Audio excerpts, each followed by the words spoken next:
গ্রামে রাম ও তার স্ত্রী শ্যামা খুব আনন্দে বসবাস করত। গিন্নি গো, আমি মাঠে গেলাম। যাও গো।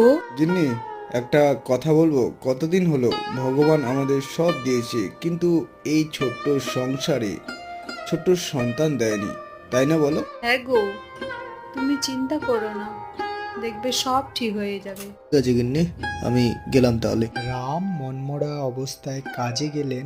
আরেকদিকে গিন্নি। যাই এবার কাঠ সংগ্রহ করতে। এ কি আশ্চর্য ঘটনা! শ্যামা বনে গিয়ে কুড়াল দিয়ে যখনই গাছে চোট দিবে, তখনই গাছ কথা বলে ওঠে। ও আমার মা জননী, আমাকে মেরো না! শ্যামা ভয়ে কাঁপতে কাঁপতে বলে ওঠে। কে রে? কে রে? মা জননী, আমি গো, আমি। আমাকে মেরো না দয়া করে। গাছ আবার কথা বলে না?